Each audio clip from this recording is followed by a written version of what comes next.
Back in Missoula, Joe inspects the site for the beer warehouse to make sure they are ready for the pour. Originally, we tried to get them to start at 6 p.m. instead of 4 a.m. and here we are at 4 a.m. So that's generally how it works. You want one thing and the batch plant wants another, so you compromise and do what the batch plant wants. Whew. Boy, it was a big pour, buddy. Oh yeah. Hope you had your Wheaties this morning. Oh yeah. They don't want any cracks, they don't want any blemishes. It's probably the highest profile slabs we've ever done. These slabs are so high profile, they want 2 of everything, basically, in case something breaks down. So we'll have 2 pumps. If one breaks down, the other one can just keep going. We'll have 2 laser screeds. On a slab this size, you need about 4 to 5 trowels. We brought 9, so we have basically 2 of everything. With such a high-stakes job ahead of them, Joe's crew prepares to minimize mishaps. They're pretty deep, so whatever we do, don't let mud go into the tubes, whoever's raking, otherwise we gotta clean it all back out. So if Willie has to stop short and do it by hand, let's stop short if we could.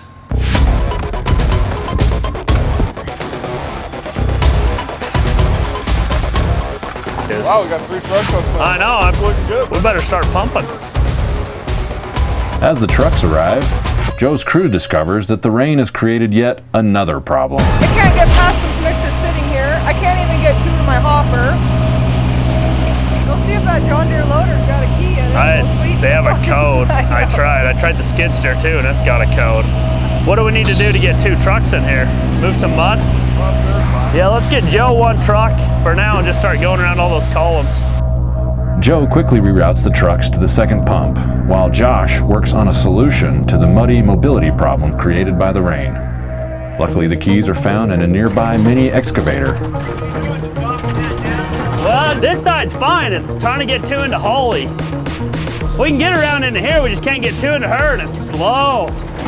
Generally like you on their equipment, and I wouldn't want people on mine, but when nobody's around and you got concrete weight, you gotta do something, so we'll generally make it right with them. We'll fuel it up or pay them a little rent or something. But when you have 60 plus truckloads of concrete coming in, you can't just sit around. The goal is to get 2 trucks there, and the second one is empty, the other one starts dumping, and you have a consecutive flow of concrete you never have to shut off for. It's just so dang muddy. Problem is these trucks weigh 80,000 pounds, so you can't have them in the mud. Otherwise we'll be pulling mixers out, nobody wants that. So we're gonna dig out the mud and push some dry stuff in there, and hopefully we can get them in. All right, we'll give that a try and see if we can get one in without getting stuck. The excavator makes a quick solution, and the pour is back on schedule. Go put this back how we found it, and let the plumber know when he showed up that we used his stuff. Meanwhile, back in Browning, Marco and his crew have finally fixed the clogged pump. Yeah, we always have issues with that pump. Look at that kid go. Shit, that kid deserves a raise. With the pump fixed, Marco's crew makes quick work of the pour.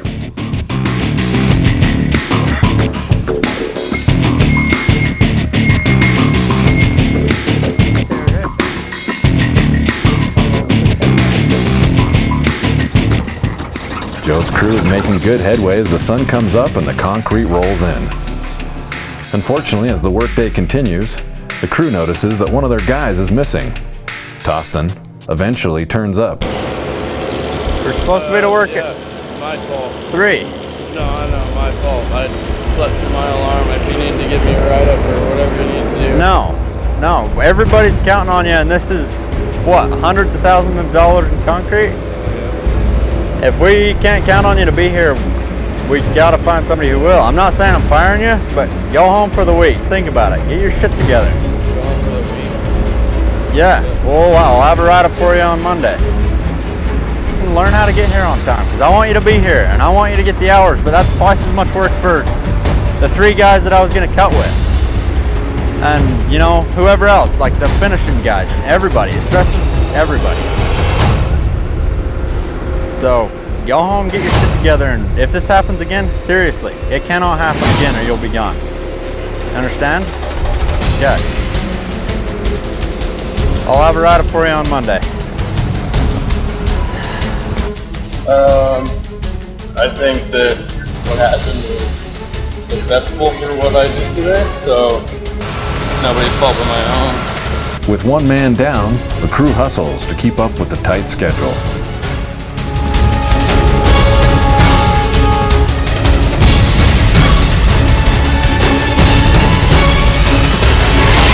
Marco's crew discovers that there's more work than they anticipated.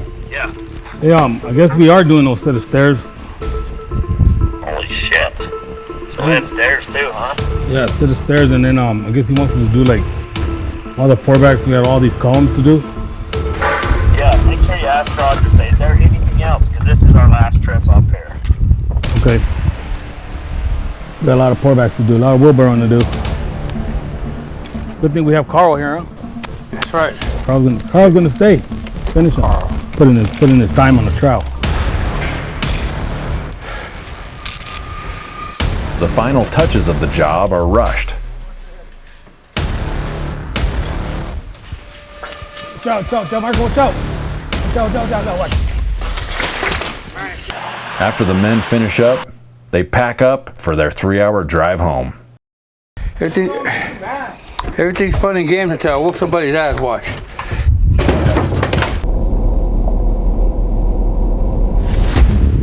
Back in Missoula, the plumber shows up on site. Hey, boss.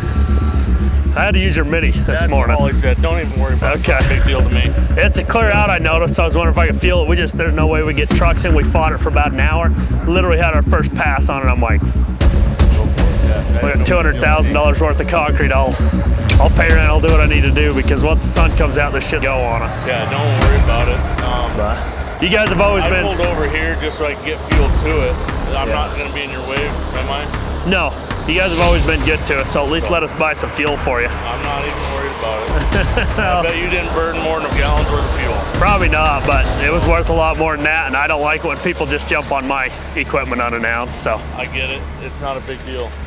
If you want to track over here, I'll just bring that silver truck over. We'll put some fuel in it. That ain't no big deal. I got fuel on my truck. All right. That ain't no big deal at all. We'll get you some beer then, or breakfast or I'll something. take that. Thanks. That went better than I thought. So you can't complain about that.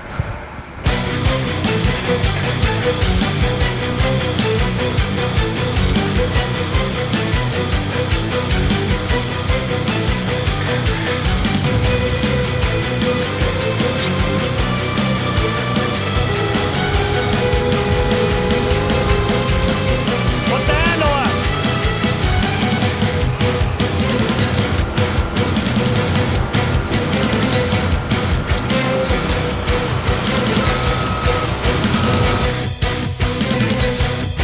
Joe's crew spends the remainder of the afternoon putting the finishing touches on the Missoula job.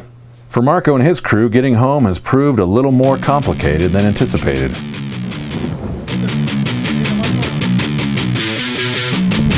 Oh, for the love of Pete. This guy don't want to get out of here for some reason.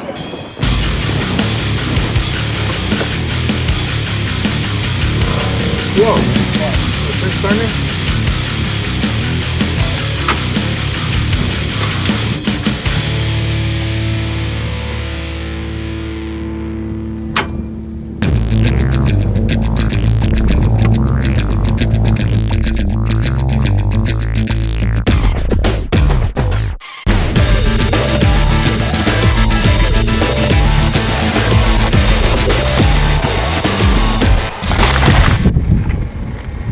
Donuts. Okay, let me get a wire brush to clean these battery posts. Oh, I got Pepsi back in my truck. That shit probably works too. Clean the battery posts. Thanks, I needed a drink. You're welcome. Anything for you, Kevin?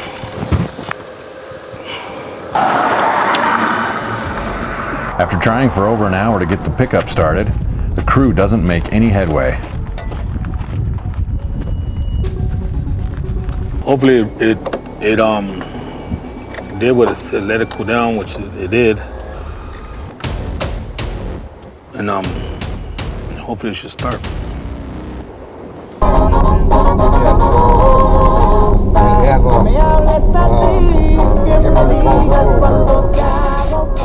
3, 2,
It's not only about thinking you're the best, it's about proving you're the best. So if Joe's still got a lot to prove.